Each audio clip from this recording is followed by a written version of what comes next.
Hello guys, welcome back to my channel. आज का हमारा पहला टॉपिक है एक्यूज़ ऑफ। इस पर हम लोग सेंटेंस बनाएंगे एक्यूज़ ऑफ पर, जिसका मतलब होता है का आरोप लगाना। परीक्षा में चोरी करने का उस पर आरोप लगाया गया है। He has been accused of cheating during the exam. Accuse of इसका मतलब होता है का आरोप लगाना। बेकार में आप लोग मुझ पर चोरी का आरोप लगा रहे हैं। You are accusing me of stealing without any reason या फॉर नो रीज़न या अननेसेसरीली। अक्यूज ऑफ का आरोप लगाना, इससे जुड़ा हुआ एक सेंटेंस। और आप बेवजह में या बेवजह उस लड़के पर एक लड़की को भगा कर ले जाने का आरोप लगा रहे हैं। You are alleging that boy of eloping a girl without any reason या for no reason. Capable to plus verb की फर्स्ट फॉर्म। कैपेबल टू का मतलब होता है किसी काम में सक्षम होना, और इसके साथ वर्ब की फर्स्ट फॉर्म का यूज़ करते हैं। आप थोड़ी भी चिंता ना करें, मैं इस काम को करने में सक्षम हूँ और आराम से इसे कर लूँगा। You don't worry at all. I am capable to do this work and I will do or handle it easily.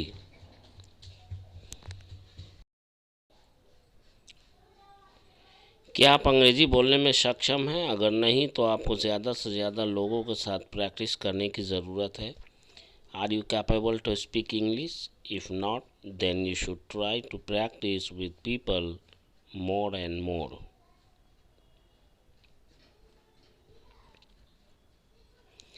वह जन्म से ही विदेश में रहा है, इसलिए वह धारा प्रवाह हिंदी बोलने में सक्षम नहीं है जैसा कि हम लोग बोलते हैं।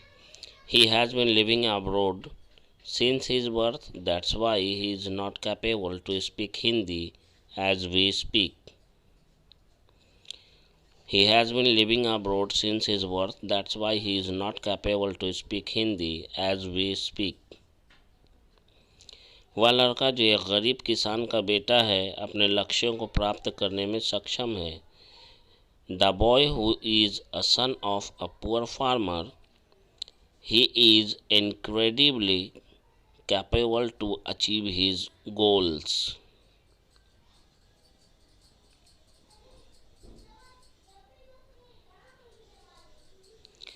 आज से कुछ महीना पहले हम में से अधिकतर केवल हिंदी बोलना जानते थे, लेकिन आज हम में से सभी अंग्रेजी बोलने में सक्षम है। ये हमारी कड़ी मेहनत का नतीजा है।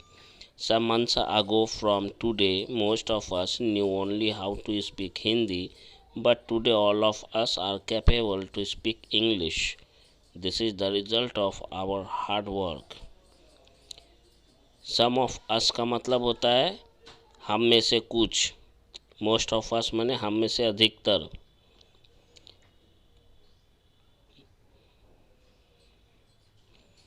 How much plus subject plus verb की फर्स्ट फॉर्म प्लस ऑब्जेक्ट। जब भी सेंटेंस में बोलना हो कि तुम कितना हंसते हो, तुम कितना रोते हो, इस तरह का सेंटेंस में यूज़ होता है। कितना रोते हो तुम, how much you cry, how much you weep. कितना हंसती है वह या वह कितना हंसती है, हाउ मच शी लाफ्स। कितना हंसा करती थी वह, how much she use to laugh. How much she use to laugh या how much she would laugh. Used to की जगह पे वुड का भी प्रयोग करते हैं, WOULD वुड। कितना खाता है वह या वह कितना खाता है, how much he eats, how much he eats. कितना सोचते हो तुम, how much you think, how much you think. कितना सोचते रहते हो तुम, how much you keep thinking या how much you keep on thinking.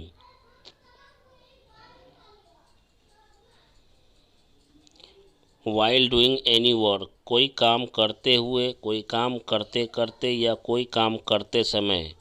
While plus verb की फोर्थ फॉर्म का यूज़ होता है वहाँ पे। आप जाते जाते हमें रुलाओगे क्या, now will you make us cry while going. Now will you make us cry while going. सड़क पर पैदल चलते समय हमें मोबाइल नहीं चलाना चाहिए। We should not use the mobile while walking on foot on the road. It might be a chance of accident taking place. ये दुर्घटना हो भी सकती है बाय डूइंग सो, ऐसा करने से। We should not use mobile while walking on foot on road. It might be a chance of accident taking place by doing so. वह पढ़ते पढ़ते झपकी लेने लगता है। He starts taking a nap while studying, और we can say he begins to take a nap while studying. Take a nap का मतलब होता है झपकी लेना। डॉस का मतलब होता है औंघना। कभी कभी वह हिंदी में बात करते करते अचानक अंग्रेजी बोलने लगता है। Sometimes he starts speaking in English while talking in Hindi. While के यूज़ को समझें। कौन कौन से सेंस में वाइल का यूज़ किया जाता है। कल बाजार जाते समय मैंने एक बूढ़े आदमी को बिलक बिलक कर रोते हुए देखा। Yesterday while I was going to the market I saw an old man weeping bitterly.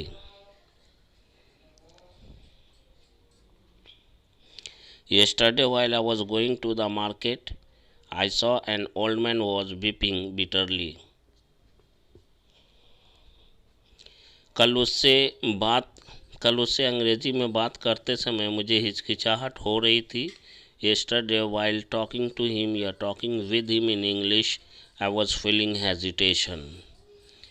या ऐसे भी आप बोल सकते हैं Yesterday, I was feeling hesitation while talking to him, while talking with him in English.